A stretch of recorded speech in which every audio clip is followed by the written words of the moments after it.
The restaurant was filled with laughter that afternoon, the kind that was loud, careless, and unkind. Sunlight poured through the tall windows, bouncing off polished glasses and silver cutlery.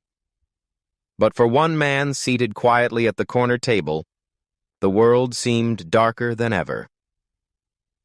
His name was Daniel Reed, a janitor whose life had been reduced to endless shifts cleaning up after others.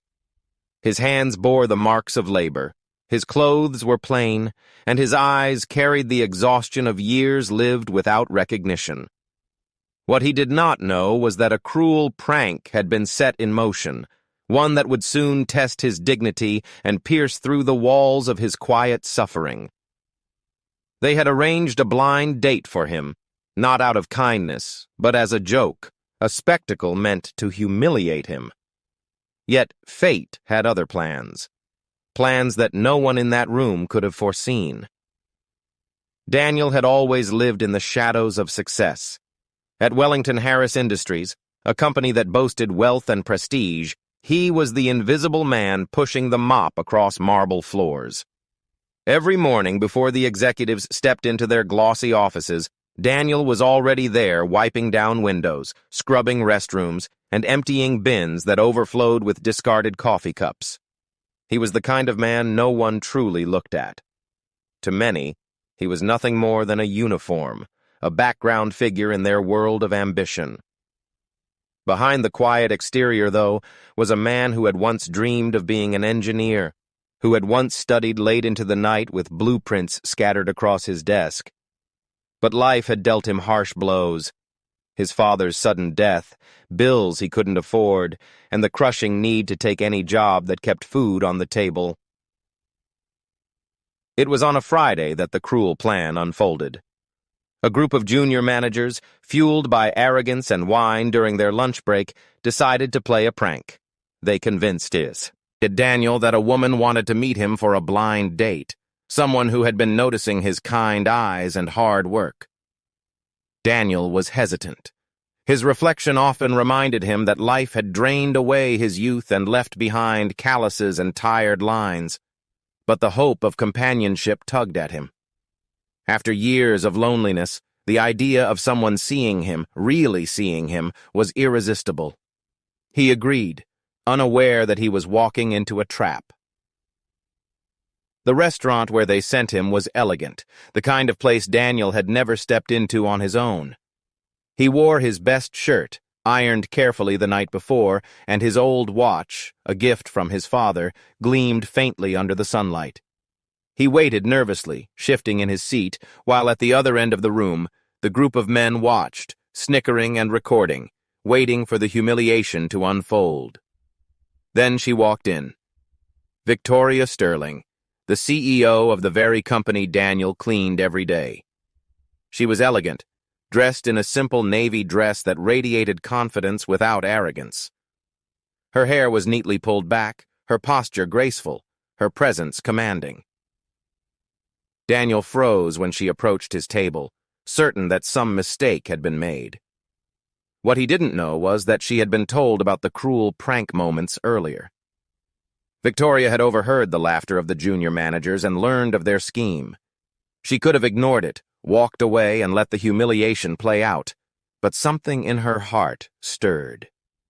She had grown up watching her single mother work endless hours as a housekeeper, belittled and overlooked by those she served.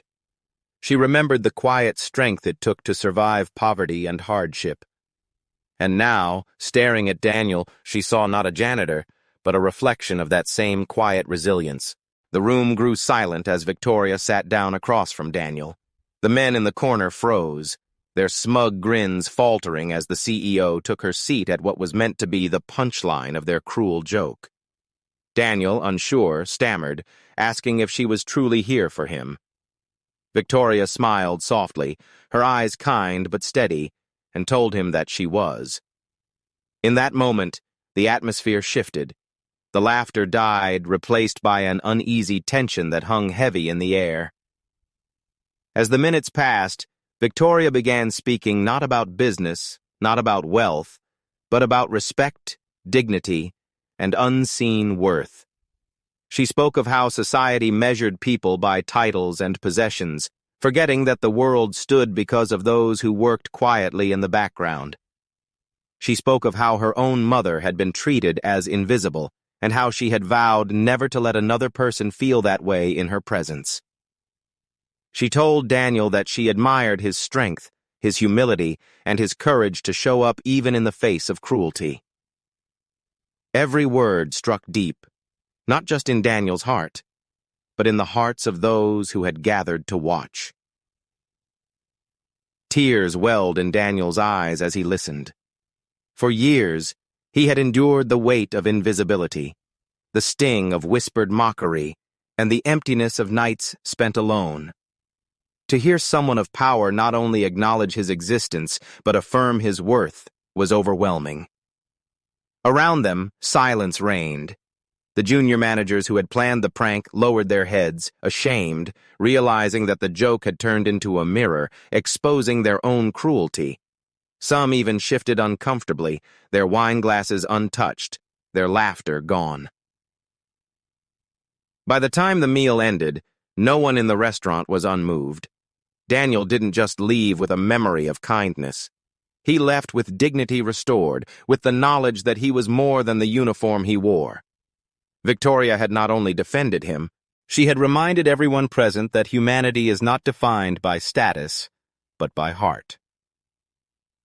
When Daniel walked back into work the following Monday, the air felt different. The story had spread through whispers in the office. How the CEO had stood up for the janitor. How she had shown that titles mean nothing if compassion is absent.